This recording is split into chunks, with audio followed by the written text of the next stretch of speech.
Selamat malam kepada Bapak Sunarwijaya selaku dosen pengampu mata kuliah studi kelayakan bisnis beserta teman-teman semuanya. Baik, pada malam hari ini kami dari kelompok 6 akan mempresentasikan materi tentang analisa lingkungan serta alternatif strategi investasi. Sebelum melanjutkan ke materi, izinkan kami untuk memperkenalkan diri terlebih dahulu. Kami dari kelompok 6 beranggotakan 3 orang. Yang pertama ada Kade Ayu Ardianti, absen 13 sebagai pembicara kedua. Saya sendiri Niputu Arsita Utami, absen 17 sebagai moderator sekaligus pembicara pertama. Yang ketiga ada Nimade Mariana Dewi Budiarwati, absen 18 sebagai pembicara ketiga. Untuk mempersingkat waktu, langsung saja kita ke pembahasan yang pertama, yaitu bentuk badan usaha serta jenis investasi. Pengertian badan usaha. Badan usaha adalah kesatuan yuridis atau hukum dan ekonomis yang menggunakan modal dan tenaga kerja untuk mencari keuntungan. Adapun beberapa hal yang diperlukan untuk mendirikan suatu badan usaha. Di antaranya, produk dan jasa yang nantinya akan dijual, cara pemasarannya, penentuan mengenai harga pokok dan harga jual, kebutuhan akan tenaga kerja, organisasi internal, pembelanjaan, dan jenis dari badan usaha yang akan dipilih. Macam-macam badan usaha. Macam badan usaha berdasarkan kegiatannya yaitu ada ekstraktif, kegiatan mengambil apa yang telah dihasilkan oleh sumber daya alam. Agraris, melakukan jenis kegiatan yang berhubungan dengan pertanian. Perdagangan, kegiatan membeli dan menjual kembali suatu barang tanpa mengubah bentuknya. Industri, kegiatan mengolah bahan-bahan baku dan bahan penolong menjadi barang setengah jadi atau barang siap pakai. Dan yang terakhir ada jasa, kegiatan memberikan pelayanan dan kemudahan dalam rangka memenuhi kebutuhan. Yang kedua ada macam badan usaha berdasarkan kepemilikan modal, yaitu badan usaha milik negara BUMN, badan usaha milik swasta BUMS, badan usaha milik daerah BUMD, dan badan usaha campuran. Yang ketiga ada macam badan usaha berdasarkan wilayah negara, yaitu penanaman modal dalam negeri dan penanaman modal asing. Untuk selanjutnya ada bentuk badan usaha di Indonesia. Di antaranya ada koperasi. Koperasi merupakan suatu badan usaha dengan didasari oleh asas kekeluargaan yang dimiliki dan dioperasikan oleh para anggotanya untuk memenuhi kepentingan bersama di bidang ekonomi. Koperasi bersifat terbuka, demokratis, dan mandiri. Yang kedua ada BUMN, Badan Usaha Milik Negara, seperti yang pertama ada Perjan, perusahaan jawatan, memiliki tujuan membuat sejahtera masyarakat melalui pengabdian dan pelayanan. Saat ini BUMN tidak memiliki Perjan. Yang kedua ada Persero, perusahaan perseroan, bertujuan untuk mengejar keuntungan dengan memiliki saham yang seluruhnya atau sebagian dengan minimum 51% dengan kepemilikan atas nama Negara Republik Indonesia. Yang ketiga ada Perum, perusahaan umum, berfungsi sebagai penyelenggara usaha untuk kemanfaatan umum dengan barang dan atau jasa berkualitas tetapi harga tetap terjangkau oleh masyarakat umum. Selanjutnya ada BUMS, badan usaha milik swasta, seperti Community Venoscape atau CV. Bentuk kemitraan yang dibentuk oleh 2 orang atau lebih dengan beberapa anggota, memiliki tanggung jawab yang tidak terbatas dan beberapa lainnya yang memiliki tanggung jawab terbatas. Yang kedua ada perusahaan perseorangan, PO, salah satu bentuk bisnis yang dimiliki oleh satu orang yang memiliki modal kecil, jenis produk dan jumlah produksinya terbatas, tenaga kerja sedikit, alat produksi dan teknologinya cukup sederhana. Selanjutnya ada firma atau FA, persekutuan antara seseorang dengan orang lainnya untuk menjalankan usaha bersama dengan tujuan berbagi keuntungan yang didapatkan dari persekutuan tersebut. Selanjutnya ada perseroan terbatas PT, jenis usaha yang dilindungi oleh hukum dengan modal yang terdiri dari saham. Seseorang dapat dikatakan sebagai pemilik PT apabila memiliki sebagian saham sebesar yang ditanamkannya. Yang terakhir ada joint venture, kerjasama dari beberapa perusahaan yang berasal dari berbagai negara, kemudian menjadi satu perusahaan untuk mencapai konsentrasi kekuatan ekonomi. BUMS ini yaitu memiliki tujuan mencari keuntungan dalam mengembangkan usahanya. Baik, untuk presentasi selanjutnya akan dilanjutkan oleh pembicara kedua. Baik, terima kasih atas waktunya. Saya Kade Ayu Ardianti akan melanjutkan presentasi. Selanjutnya, aspek lingkungan bisnis. Yang pertama, pengertian lingkungan bisnis.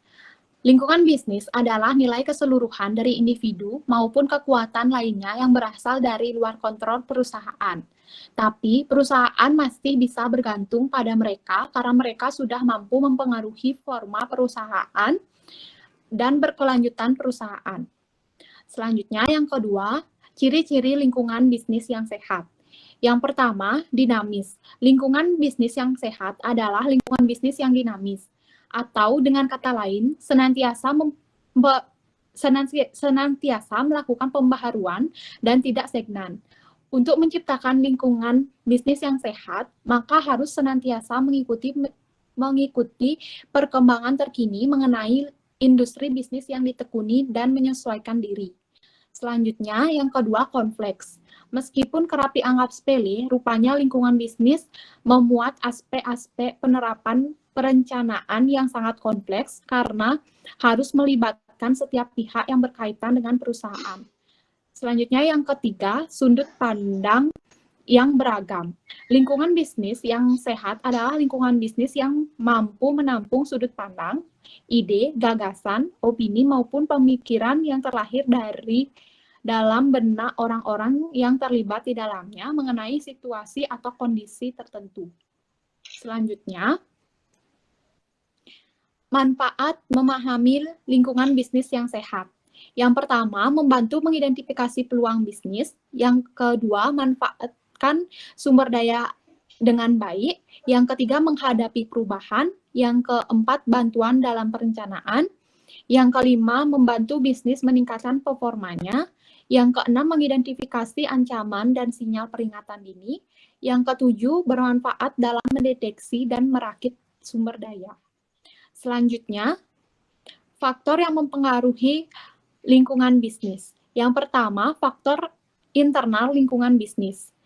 Faktor internal yang mempengaruhi lingkungan bisnis meliputi perencanaan dan kebijakan, penawaran nilai, sumber daya manusia, sumber daya pemasaran dan finansial, citra korporat, merek, peralatan dan perlengkapan, manajemen tenaga kerja, hubungan antar karyawan, ketergantungan sumber daya teknologi, struktur organisasi, kualitas dan struktur infrastruktur, operasional, dan perkiraan finansial. Selanjutnya yang kedua, faktor eksternal lingkungan bisnis.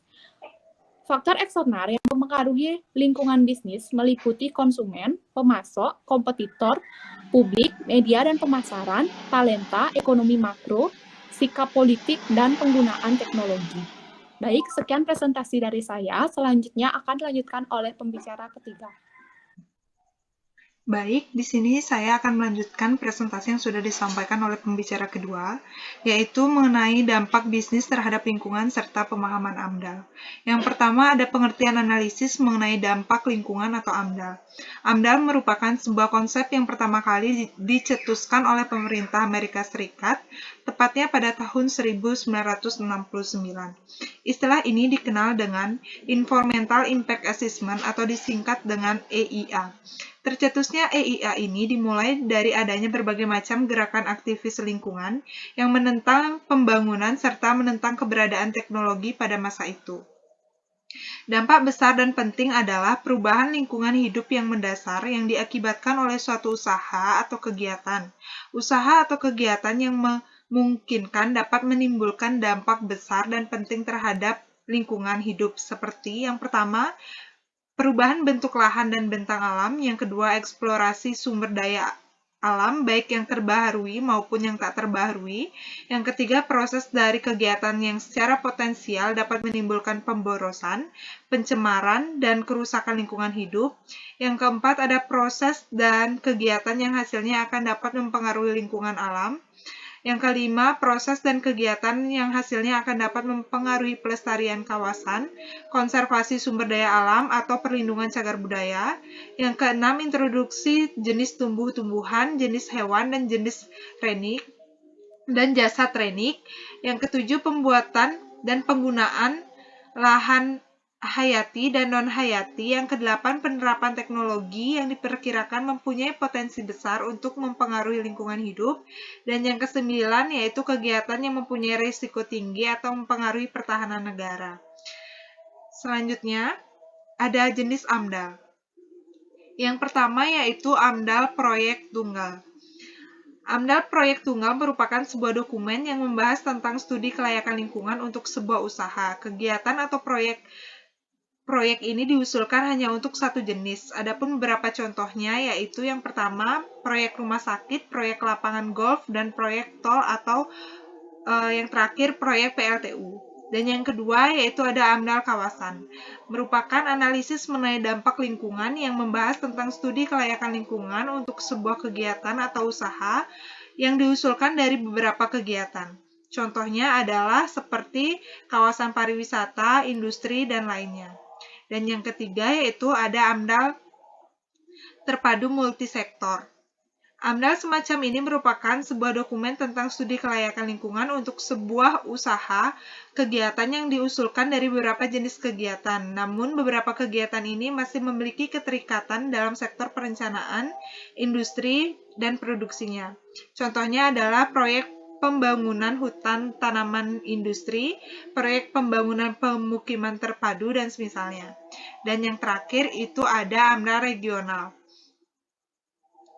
AMDAL regional adalah membahas tentang studi kelayakan lingkungan yang diusulkan untuk kegiatan dan diusulkan untuk suatu terkait satu dengan lainnya. Di dalamnya terdapat kewenangan-kewenangan yang lebih dari satu instansi dan berada pada satu kewenangan administratif yang sama. Contohnya yaitu proyek pengelolaan tanah gambut pada 1 juta hektar di sebuah daerah, proyek pengelolaan bukit, dan sebagainya.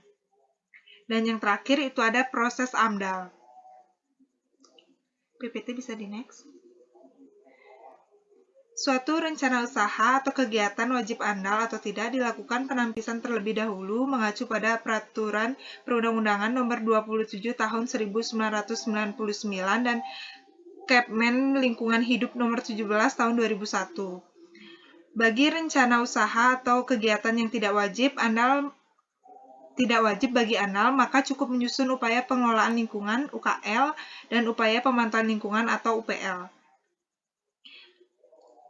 Sebelum menyusun dokumen AMDAL, yang pertama kali dilakukan dalam melakukan perlingkupan yang merupakan proses untuk yang pertama yaitu ada identifikasi dampak potensial, yang kedua evaluasi dampak potensial, dan yang ketiga pemusatan dampak besar dan penting hipotesis.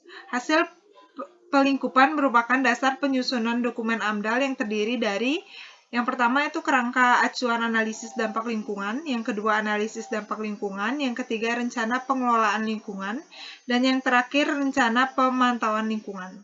Dalam rangka penyusunan AMDAL terdapat 3 komponen yang terkait dalam kegiatan yaitu yang pertama pemrakarsa adalah orang atau badan hukum yang bertanggung jawab atas suatu rencana, usaha, atau kegiatan yang akan dilaksanakan. Yang kedua yaitu instansi yang bertanggung jawab adalah instansi yang berwenang memberikan keputusan kelayakan lingkungan hidup dengan pengertian bahwa kewenangan berada pada kepala instansi yang ditugasi mengendalikan dampak lingkungan.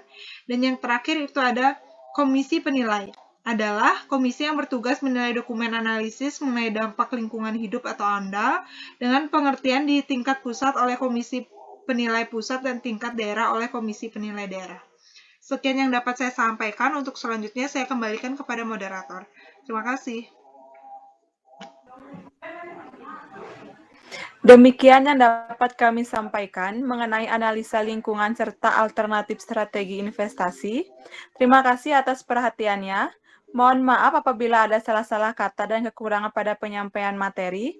Waktu dan tempat saya kembalikan ke Bapak Sunarwijaya.